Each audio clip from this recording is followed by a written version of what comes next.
पिछले एपिसोड के last scene में देखा था कि मिडिल एज्ड आदमी हंसकर ताना मारते हुए कहता है, तो तुम वही हो जो गेस्ट बनना चाहता था और ट्रैंक्विल ईस्ट ट्राइब में आधे रास्ते में शामिल हुआ, जिसने हान माउंटेन की टनल में जाने की वो बेहूदी रिक्वेस्ट की।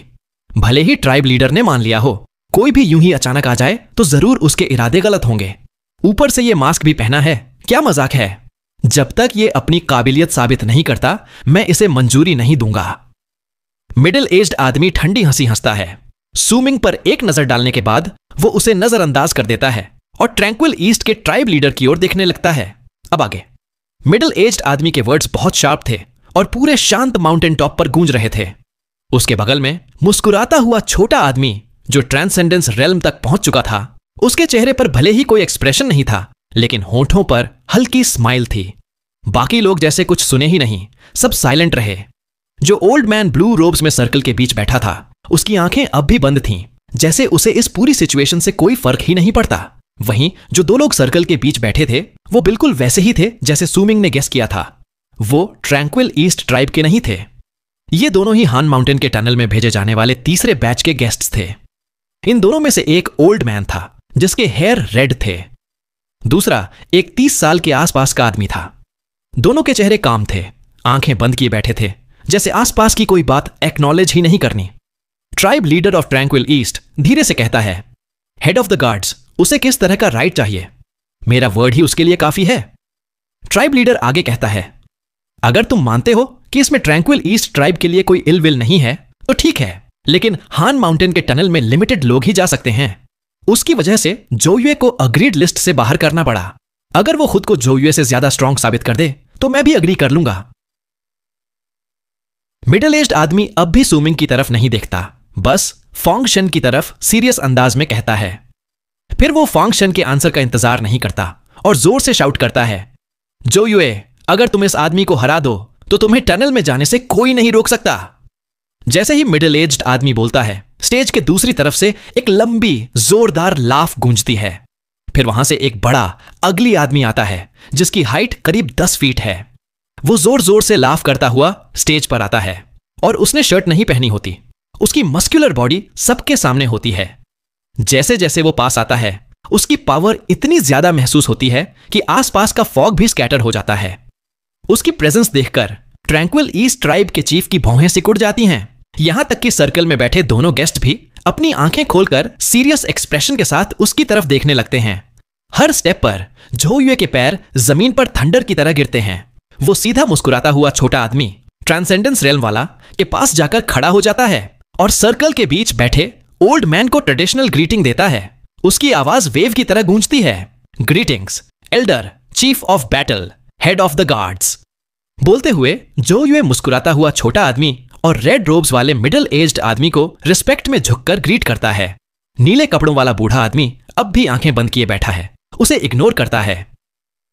जोयुए भी जानता है कि उस ओल्ड मैन की स्टेटस क्या है।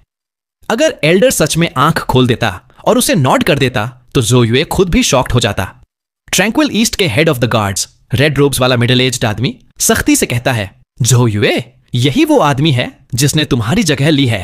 जाओ, इससे फाइट करो। जोयुए गुस्से से सूमिंग की तरफ देखता है। उसकी आंखों में फियर्स लाइट आ जाती है और वो कहता है, हेड ऑफ द गार्ड्स, अगर फाइट के दौरान मैं खुद को कंट्रोल नहीं कर पाया और गलती से इसे किल ही कर दिया तो। जोयुए हंसता है। उसकी नजरों में सूमिंग पहले से ही डेड मैन है। चीफ ऑफ बैटल यानी मुस्कुराता हुआ छोटा आदमी काल्म अंदाज में कहता है, कोई बात नहीं, मुझे लगता है ट्राइब लीडर को फर्क नहीं पड़ेगा। आखिर अगर दोनों फाइट करें और कोई मरे ही नहीं तो कैसे पता चलेगा फाइट रियल थी या नहीं। चीफ ऑफ बैटल आगे कहता है, मोसू, तुमने मुझसे कहा था कि तुमने बरसरकर आर्ट ऑफ किलिंग सीखी है, आज मुझे दिखाओ।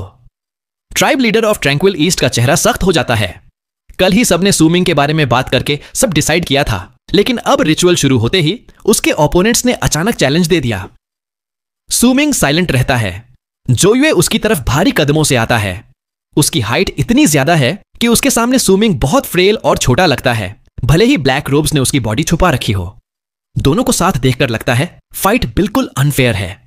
जोयुए जोर से ग्राउल करता है, मेरी जगह लेने की हिम्मत कैसे की? डाई! वो एक बड़ा स्टेप लेकर सूमिंग की तरफ लीप करता है, अपना राइट पंच ऊपर उठाता है।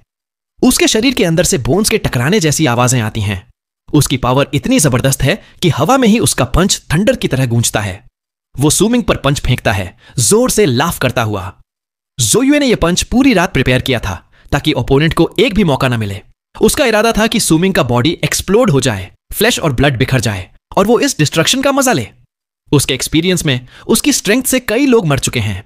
सू मिंग भी बस एक और नाम बनने वाला है। कोई एक्सीडेंट ना हो इसलिए ज़ो युए ने पूरी पावर से अटैक किया। उसके पीछे एक जाइगेंटिक इल्यूजन बनती है, काले रंग के एप की, जो बिना आवाज के रोर करता हुआ सू मिंग की तरफ चार्ज करता है। घेरे में बैठे आदमी की आंखें शाइन करती हैं। वो सोचता है ज़ो युए फिर से स्ट्रांग हो गया है। बूढ़े आदमी के चेहरे पर भी सीरियसनेस है। वो ज़ो युए को ध्यान से देखता है।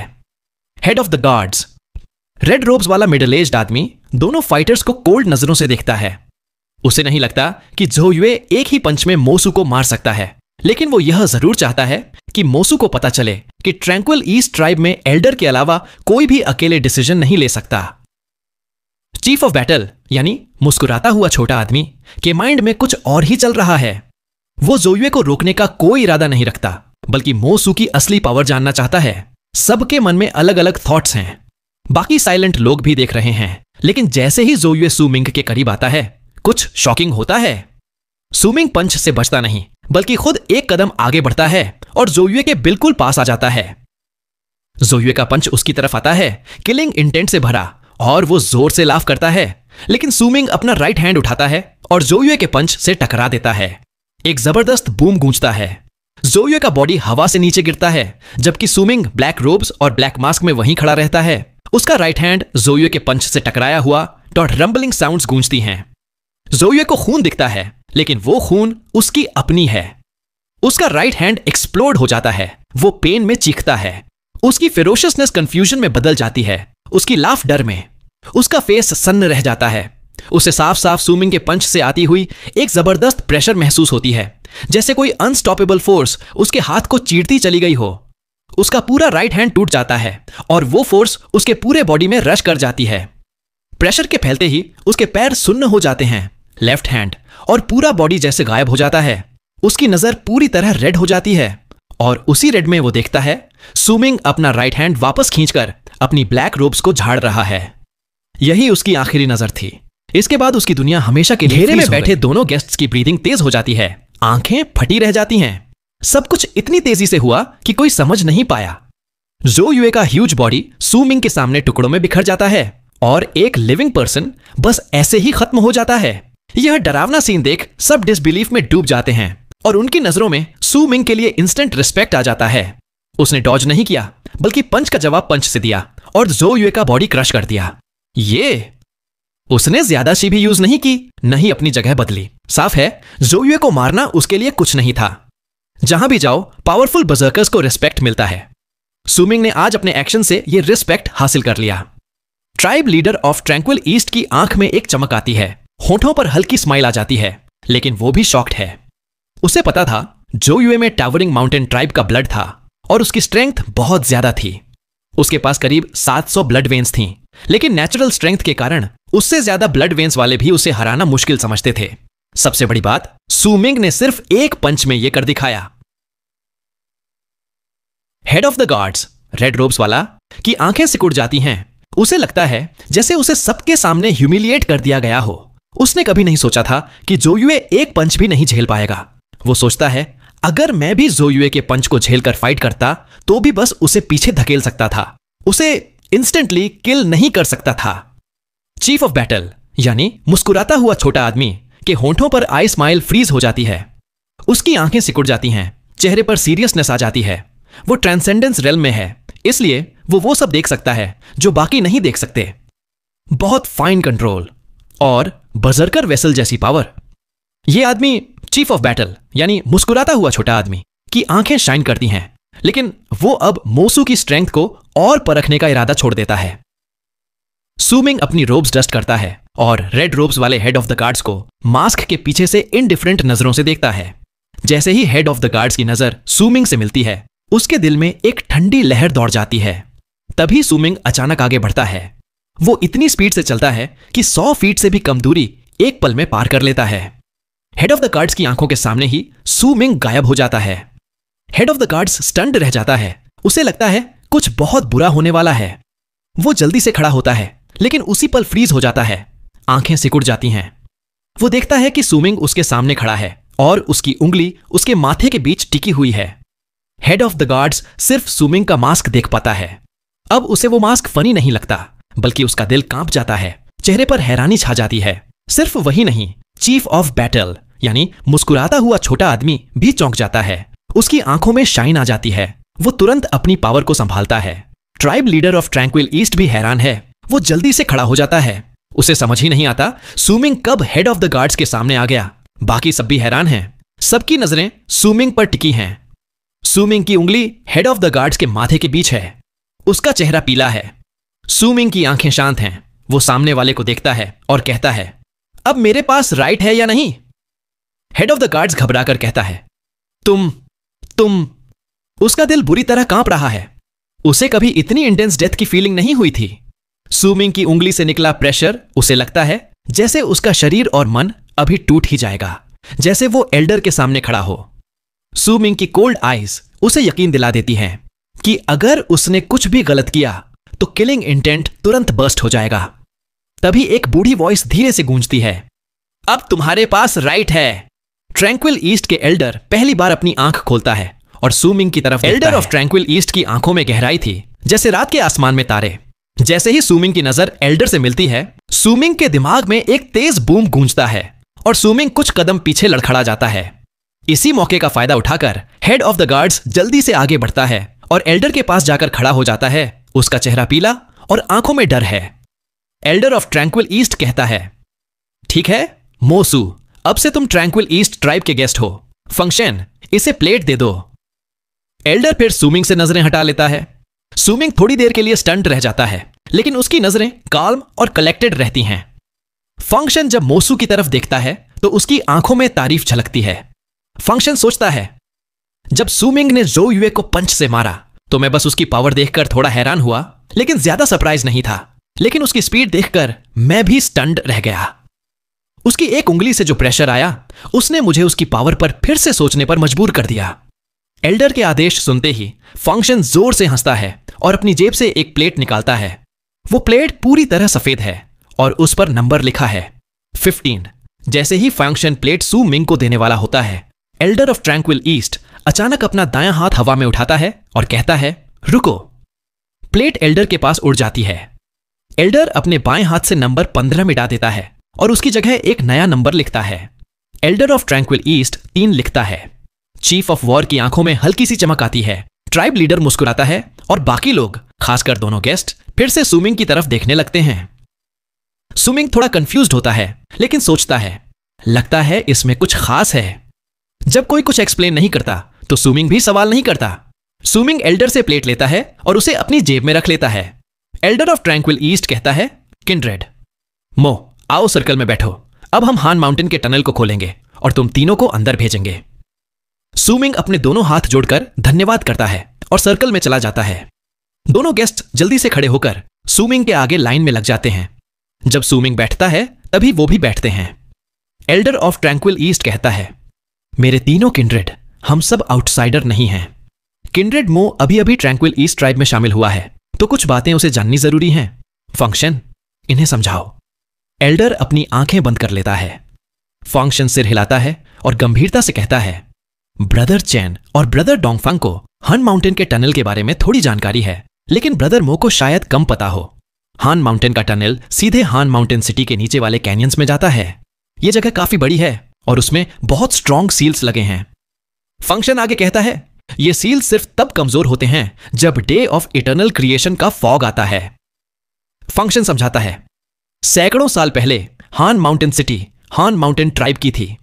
ये टनल हान माउंटेन ट्राइब ने ही बनाई थी और कैनियंस हान माउंटेन के एंसेस्टर की कब्र हैं। हान माउंटेन के एंसेस्टर की पावर बहुत शॉक करने वाली है। मुझे लगता है तुम सबने इसका नाम जरूर सुना होगा। चाहे जितना हंस लो, ट्रैंक्विल ईस्ट ट्राइब भी कभी हान माउंटेन ट्राइब से जुड़ी थी। आज भले ही हम हान माउंटेन के रूलर हैं, लेकिन एंसेस्टर की कब्र को पूरी तरह एक्सप्लोर नहीं कर पाए हैं। फंक्शन कहता है, यह सब सील और वहां बिताने के कम समय की वजह से है। सबसे जरूरी बात, tranquil east, lake of colours और पुकियांग के लोग सील से प्रभावित होते हैं और हमारी पावर लिमिट हो जाती है। हर बार जब हम अंदर जाते हैं तो हर ट्राइब से सिर्फ एक ही अपना आदमी जा सकता है।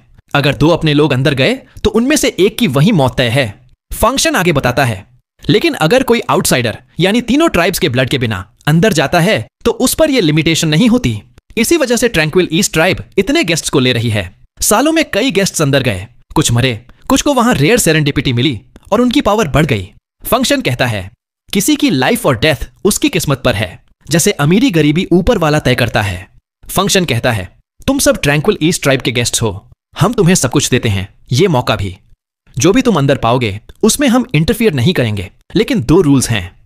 फंक्शन समझाता है, पहला, तुम्हें दी गई लिस्ट में से कम एक आइटम जरूर लानी है। अगर ज्यादा लाओगे तो बड़ा रिवॉर्ड मिलेगा। इन आइटम्स की अप्रोक्सीमेट लोकेशन बैम्बू स्लिप में है, खुद चुन लो। फंक्शन के बोलते ही उसके साथ ही 3 बैम्बू स्लिप्स लाते हैं और सू मिंग गियाफ बाकी दोनों को देते हैं। फंक्शन आगे कहता है, दूसरा, यह जगह हान माउंटेन के एंसेस्टर की कब्र है।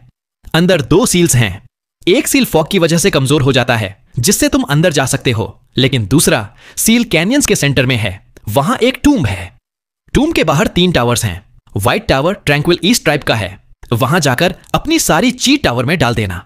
डरने की जरूरत नहीं, ऐसा करते ही तुम टावर में अब्सॉर्ब होकर वापस आ जाओगे।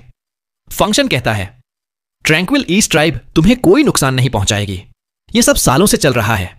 अगर हम रूल्स तोड़ेंगे तो कोई हमारी मदद नहीं करेगा। फंक्शन कहता है, बस ये 2 रूल्स हैं, बाकी जो भी तुम्हें मिले वो तुम्हारी किस्मत और मेहनत पर है।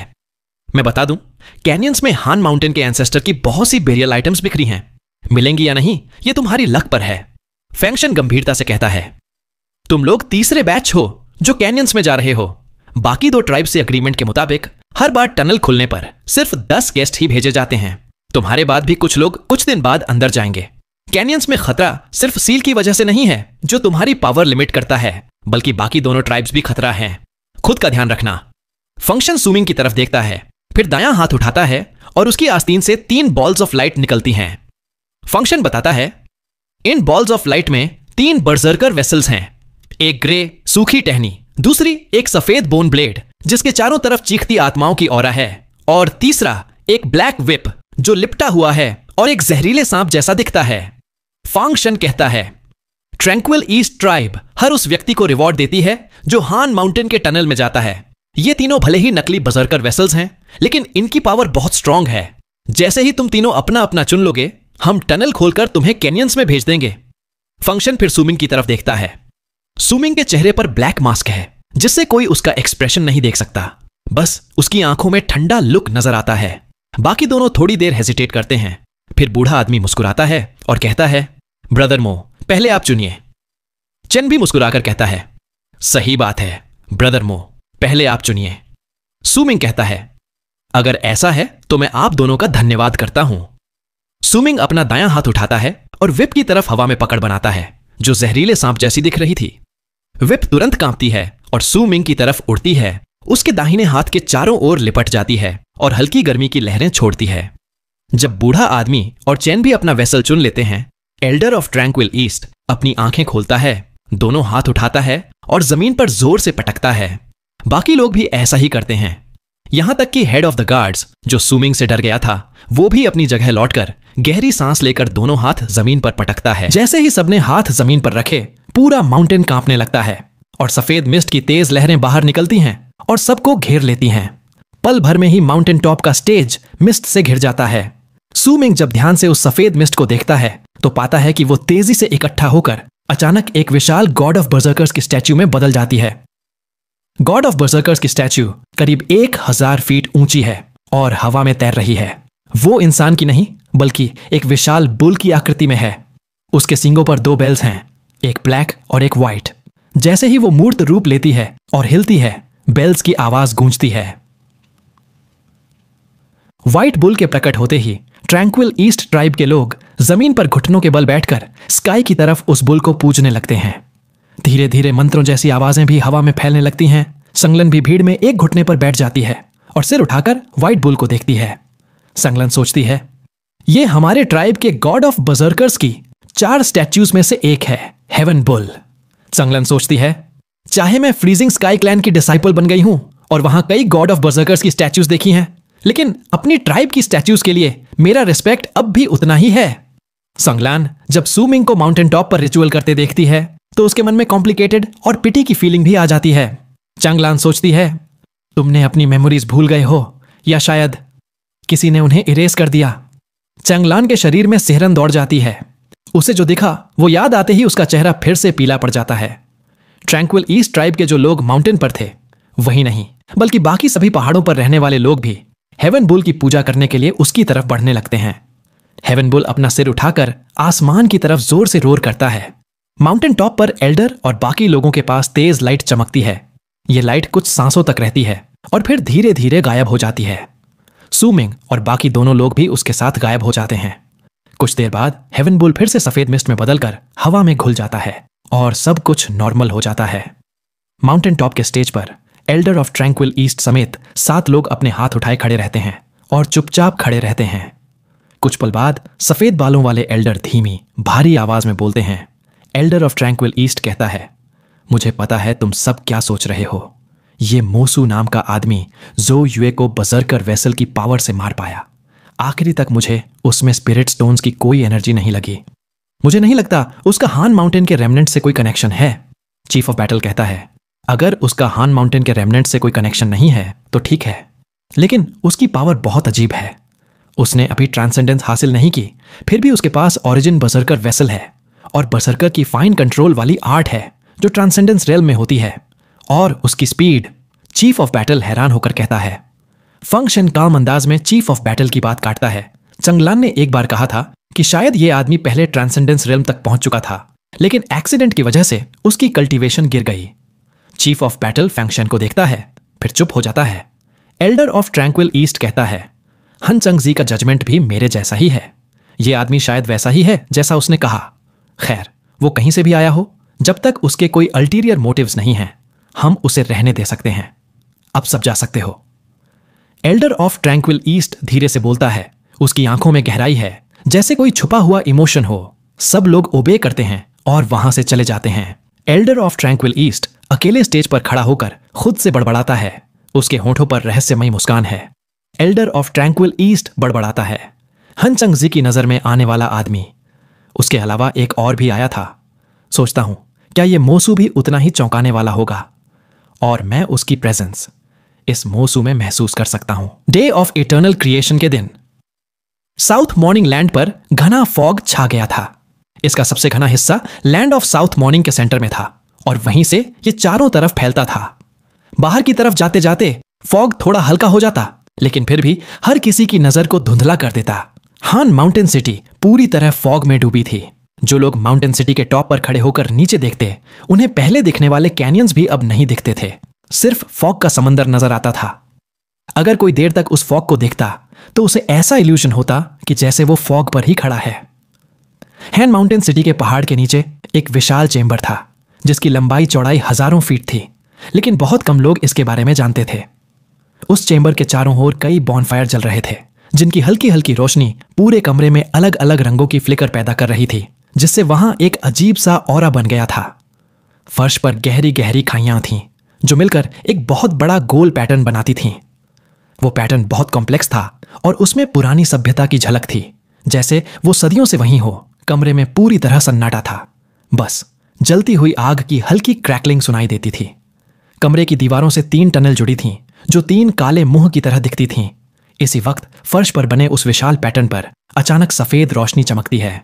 वो लाइट तेज होती जाती है और कुछ ही सांसों में कमरे की सारी आग की रोशनी दब जाती है। पूरा चेंबर सफेद रोशनी में डूब जाता है। फिर जब सफेद रोशनी अपने चरम पर पहुंचती है तो उसमें 3 इंसानी आकृतियां धीरे धीरे उभरती हैं। जैसे ही वो तीनों पूरी तरह प्रकट होते हैं, पैटर्न की रोशनी गायब हो जाती है और चेंबर फिर से अंधेरे में डूब जाता है। इन तीनों में से एक 30 साल के आसपास का आदमी था, चेन नाम का गेस्ट, जो ट्रैंक्विल ईस्ट ट्राइब से आया था। चेन घुटनों पर गिर जाता है, उसका चेहरा सफेद पड़ जाता है और वो ड्राई हीविंग करने लगता है, लेकिन कुछ निकलता नहीं। उसके शरीर का कांपना दिखाता है कि रिलोकेशन प्रोसेस बहुत डरावना था। उसके पास ही डोंगफेंग नाम का बूढ़ा गेस्ट भी बैठा था। वो ड्राई हीविंग तो नहीं करता, लेकिन उसका चेहरा भी सफेद था, माथे पर पसीना था। वो लड़खड़ाकर पैटर्न के किनारे तक पहुंचता है और तुरंत क्रॉस लेगेड बैठ जाता है। जैसे ही वो सांस लेने लगता है, उसकी नजर सू मिंग पर पड़ती है। सुमिंग पैटर्न के सेंटर में खड़ा था। उसके चेहरे पर ब्लैक मास्क था जिससे कोई उसका एक्सप्रेशन नहीं देख सकता था। सुमिंग की आंखें बंद थीं। उसका दिल जोर जोर से धड़क रहा था। मास्क के नीचे उसके चेहरे पर हल्की लालिमा थी। ठीक उसी वक्त सुमिंग अपनी आंखें खोलता है जब डोंगफेंग उसकी तरफ देखता है। उनकी नजरें मिलती हैं। डोंगफेंग हैरान रह जाता है। सुमिंग बिल्कुल शांत, अलूफ खड़ा था, जैसे रीलोकेशन का उस पर कोई असर ही नहीं हुआ। सुमिंग काल्म अंदाज में कहता है, अपनी सांसें ठीक करो, मैं तुम्हारी रक्षा करूंगा। डोंगफेंग हल्की मुस्कान के साथ सिर हिलाता है और आंखें बंद कर मेडिटेशन करने लगता है। चेन भी हाँफता हुआ डोंगफेंग के पास आकर हल्की मुस्कान देता है और अपनी सांसें ठीक करने लगता है। सुमिंग कुछ नहीं कहता, बस पैटर्न के बाहर जाकर अपने दोनों साथियों से थोड़ी दूरी पर रुक जाता है। उसकी आंखों में सोच का भाव है। वो पैटर्न को गौर से देखता है। पैटर्न बहुत कॉम्प्लेक्स था, जिससे देखने वाले को एक रहस्य जैसा एहसास होता था। डोंगफेंग आंखें खोलकर कहता है, ब्रदर मो, रीलोकेशन का प्रेशर सह लेना कोई मामूली बात नहीं। तुम्हारी पावर सच में इंप्रेसिव है और तुम्हारा थैंक्स कि तुमने हमारी रक्षा की। डोंगफेंग समझाता है, यह पैटर्न हान माउंटेन ट्राइब के लोगों ने हान माउंटेन के एंसेस्टर की विल से बनाया था। इसके असली फंक्शन के बारे में बहुत कम लोग जानते हैं। जब तीनों ट्राइब्स ने हान माउंटेन सिटी पर कब्जा किया तो उन्होंने अपनी गॉड ऑफ बर्सर्कर्स की स्टैच्यूज की पावर से इसे मॉडिफाई किया ताकि डे ऑफ इटर्नल क्रिएशन के दौरान सील कमजोर होते ही ये एक रीलोकेशन सर्कल बन जाए। सुमिंग डोंगफेंग की तरफ देखता है और कहता है, कोई बात नहीं, अब जब हम यहां हैं तो एक दूसरे का ध्यान रखना ही होगा। मैं तो अभी अभी ट्रैंक्विल ईस्ट का गेस्ट बना हूं, बहुत कुछ नहीं जानता। मुझे आप दोनों से और भी बातें जाननी होंगी। डोंगफेंग चेन की तरफ देखता है जो अभी भी सांसें ठीक कर रहा था। फिर डोंगफेंग सुमिंग की तरफ हाथ जोड़कर मुस्कुराता है, मैं डोंगफेंग हुआ हूं। ब्रदर मो, भले ही तुम अभी अभी गेस्ट बने हो, लेकिन एल्डर ने तुम्हें नंबर 3 वाली प्लेट दी है। इसका मतलब है ट्राइब तुम्हें बहुत वैल्यू देती है। आगे चलकर शायद मुझे भी तुम्हारी मदद लेनी पड़े। सुमिंग सोचता है, नंबर 3 वाली प्लेट। डोंगफेंग हुआ कहता है, हां ब्रदर मो, ट्रैंक्विल ईस्ट ट्राइब में गेस्ट्स को जो प्लेट मिलती है उस पर लिखा नंबर उनकी पावर के हिसाब से रैंक होता है।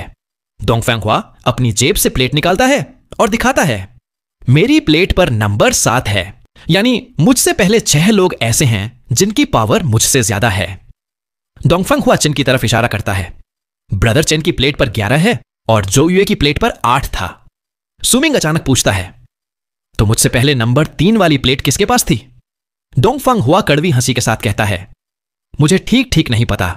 टॉप 3 नंबर वाले लोग आमतौर पर हमसे घुलते मिलते नहीं। चेन गहरी सांस लेकर आंखें खोलता है, सुमिंग की तरफ हाथ जोड़कर सलाम करता है और धीमे स्वर में कहता है, ब्रदर मो, ट्रैंक्विल ईस्ट ट्राइब में गेस्ट्स ज्यादा नहीं होते, करीब 20 के आसपास रहते हैं। नंबर 3 वाली प्लेट वाला शायद मर चुका है और संभवतः यहीं मरा है, वरना एल्डर प्लेट मॉडिफाई नहीं करता। चेन समझाता है, यहां खतरा और सेरेंडिपिटी दोनों साथ साथ हैं। ट्राइब लीडर ने हमसे झूठ नहीं बोला। अगर किस्मत अच्छी रही तो यहां ऐसी चीजें मिल सकती हैं जो बाहर नहीं मिलती। इसी वजह से हम गेस्ट बने और ट्राइब के लिए काम करने को तैयार हुए। चेन सलाह देता है, ब्रदर मो, यहां अकेले घूमना ठीक नहीं। अगर पीछे छूट गए और बाकी ट्राइब्स के गेस्ट मिल गए तो खतरा बहुत बढ़ जाएगा। चेन की सांसें अब सामान्य हो जाती हैं। वो सुमिंग की तरफ देखता है और धीरे से कहता है, डोंगफेंग हुआ कहता है, ठीक है ब्रदर चेन, अब ठीक हैं तो जल्दी यहां से निकलते हैं। हम तीसरे बैच के लोग हैं, लेकिन नहीं जानते यहां क्या हो चुका है।